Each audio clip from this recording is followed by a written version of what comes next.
ಕಾವೇರಿ ನದಿಯ ಈ ಪರಿಸ್ಥಿತಿ ಆದರೆ ಹೇಮಾವತಿ ನದಿಯಿಂದ ಇನ್ಯಾವ ಪರಿಸ್ಥಿತಿ ನಿರ್ಮಾಣವಾಗಿದೆ? ರಾಜ್ಯ ಹೆದ್ದಾರಿಯೇ ಈಗ ಜಲಾವೃತವಾಗಿದೆ. ಎಲ್ಲಿ? ಹೊಳೆನರಸೀಪುರ ಕುಶಾಲನಗರ ಮಡಿಕೇರಿ ರಸ್ತೆ ಜಲಮಯವಾಗಿ ಹೋಗಿದೆ.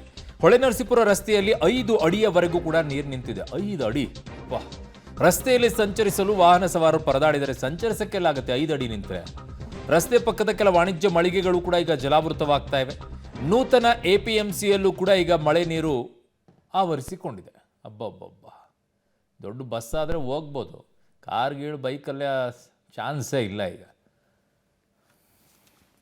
ಹಾಸನ ಜಿಲ್ಲೆಯಲ್ಲಿ ನಿರಂತರವಾಗಿ ಮಳೆ ಆಗ್ತಿದೆ. ಭಾರಿ ಮಳೆಯಿಂದಾಗಿ ಜನಜೀವನ ಅಸ್ತವ್ಯಸ್ತಗೊಂಡಿದೆ. ಹಲವು ಭಾಗಗಳಿಗೆ ರಸ್ತೆ ಸಂಪರ್ಕವೇ ಕಡಿತಗೊಂಡಿದೆ. ಮತ್ತೊಂದೆಡೆ ಸೇತುವೆಗಳ ಮೇಲೆ ನೀರು ಹರಿತಾ ಇರೋದ್ರಿಂದ ಹಲವು ಗ್ರಾಮಗಳಿಗೂ ಸಹ ಓಡಾಡಲು ತೀವ್ರ ಸಮಸ್ಯೆ ಎದುರಾಗಿದೆ. ಈಗ ನಾವು ದೃಶ್ಯದಲ್ಲಿ ಗಮನಿಸಬಹುದು, ಇದು ಹೊಳೆನರಸೀಪುರ ಪಟ್ಟಣದಲ್ಲಿ ಹಾದು ಹೋಗಿರತಕ್ಕಂಥ ರಸ್ತೆ. ಹೊಳೆನರಸೀಪುರ ಹಾಗೂ ಅರಕಲಗೂಡಿಗೆ ಸಂಪರ್ಕ ಕಲ್ಪಿಸುವಂತಹ ಪ್ರಮುಖವಾದಂಥ ರಸ್ತೆ. ಈ ರಸ್ತೆಯಲ್ಲಿ ಈಗ ನೀರು ಸಂಪೂರ್ಣವಾಗಿ ನಿಂತಿದೆ. ಇದಕ್ಕೆ ಪ್ರಮುಖವಾದಂಥ ಕಾರಣ ಹೇಮಾವತಿ ಜಲಾಶಯದಿಂದ ಹೆಚ್ಚಿನ ಪ್ರಮಾಣದಲ್ಲಿ ನೀರನ್ನು ಹೊರಹರಿವು ಬಿಡಲಾಗಿತ್ತು. ಆದ್ದರಿಂದ ಈ ರಸ್ತೆ ಸಂಪೂರ್ಣವಾಗಿ ಜಲಾವೃತವಾಗಿದೆ. ಇದರಿಂದಾಗಿ ಎರಡು ಬದಿಗಳಲ್ಲಿ ಬ್ಯಾರಿಕೇಡ್ಗಳನ್ನು ಹಾಕಿ ರಸ್ತೆ ಸಂಪರ್ಕವನ್ನು ಬಂದ್ ಮಾಡಲಾಗಿದೆ. ಆದರೆ ಬೃಹತ್ ಪ್ರಮಾಣದ ವಾಹನಗಳಿರ್ಬೋದು, ತುರ್ತು ತೆರಳಲಿಕ್ಕೆ ಇರತಕ್ಕಂತಹ ವಾಹನಗಳಿರ್ಬೋದು, ಸಾರಿಗೆ ಬಸ್ಗಳಿದ್ದು ಅವುಗಳಿಗೆ ಮಾತ್ರ ಓಡಾಡಲಿಕ್ಕೆ ಅವಕಾಶವನ್ನು ಕಲ್ಪಿಸಲಾಗಿದೆ. ನಿಂತಿರ್ತಕ್ಕಂತಹ ನೀರಿನಲ್ಲೇ ವಾಹನ ಸವಾರರು ಕಷ್ಟಪಟ್ಟು ಎರಡು ಕಡೆಗೂ ಚಲಿಸ್ತಾ ಇರತಕ್ಕಂಥದ್ದನ್ನ ನೀವು ದೃಶ್ಯದಲ್ಲಿ ಗಮನಿಸಬಹುದಾಗಿದೆ. ಹೇಮಾವತಿ ಜಲಾಶಯಕ್ಕೆ ಒಳ ನೀರಿನಲ್ಲಿ ಮತ್ತಷ್ಟು ಏರಿಕೆ ಆಗಿದೆ.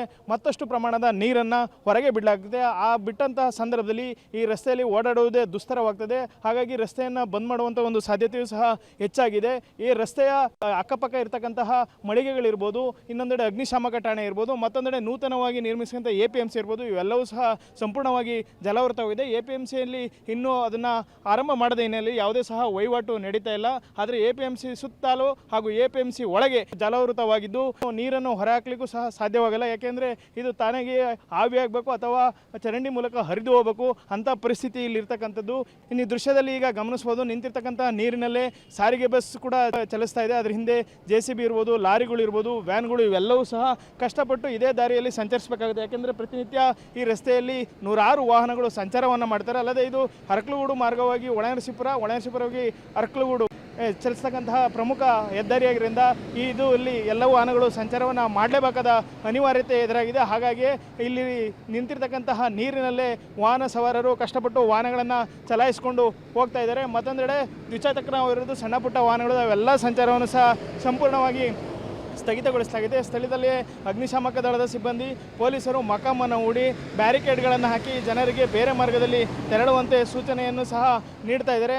ಅಲ್ಲದೆ ಈ ಪ್ರಮುಖವಾದ ರಸ್ತೆ ಏನಿದೆ ಇದು ಹಲವು ಗ್ರಾಮಗಳಿಗೂ ಸಹ ಇದೇ ಮಾರ್ಗದಲ್ಲಿ ಸಂಚರಿಸಬೇಕಾಗುತ್ತೆ. ಅರಕಲಗೂಡು ತಾಲೂಕು ಭಾಗ ಇರ್ಬೋದು, ಹೊಳೆನರಸೀಪುರ ತಾಲೂಕು ಭಾಗ ಇರ್ಬೋದು, ಇದೇ ರಸ್ತೆಯಲ್ಲಿ ಸಂಚಾರ ಮಾಡಬೇಕು. ಹಾಗಾಗಿ ಬಸ್ಗಳು ನಿಲುಗಡೆ ಮಾಡಿದರೆ 10-12 ಕಿಲೋಮೀಟರ್ ಸುತ್ತಿ ಬಳಸಿ ಓಡಾಟವನ್ನು ಮಾಡಬೇಕಾಗುತ್ತೆ. ಹಾಗಾಗಿ ಈ ಜಲಾವೃತವಾಗಿರ್ತಂತಹ ರಸ್ತೆಯಲ್ಲಿ KSRTC ವಾಹನ ಚಾಲಕರಿರ್ಬೋದು, ಲಾರಿ ಟ್ರಕ್ಗಳ ವಾಹನ ಚಾಲಕರು ಚಲಾಯಿಸ್ತಾ ಇರ್ತಾರೆ. ಮಳೆ ಇನ್ನಷ್ಟು ಮುಂದುವರೆದರೆ ಹೇಮಾವತಿ ಜಲಾಶಯಕ್ಕೆ ಮತ್ತಷ್ಟು ಒಳಹರಿವಿನ ಪ್ರಮಾಣದಲ್ಲಿ ಏರಿಕೆ ಆಗುತ್ತೆ. ಒಳಹರಿವು ಎಷ್ಟು ಏರಿಕೆ ಆಗುತ್ತೆ ಅಷ್ಟೇ ಪ್ರಮಾಣದ ನೀರನ್ನು ಹೊರಗೆ ಬಿಡಲಾಗುತ್ತೆ. ಆಗ ಮತ್ತಷ್ಟು ನೀರು ಈ ಪ್ರದೇಶದಲ್ಲಿ ಜಲಾವೃತವಾಗೋದ್ರಿಂದ ರಸ್ತೆ ಸಂಪರ್ಕ ಸಂಪೂರ್ಣವಾಗಿ ಒಂದು ಬಂದ್ ಆಗುವಂಥ ಸಾಧ್ಯತೆ ಹೆಚ್ಚಾಗಿದೆ. ಕ್ಯಾಮ್ರಾ ಪರ್ಸನ್ ನಾಗರಾಜ್ ಜೊತೆ Shashidhar, BC public TV, Holenarasipura.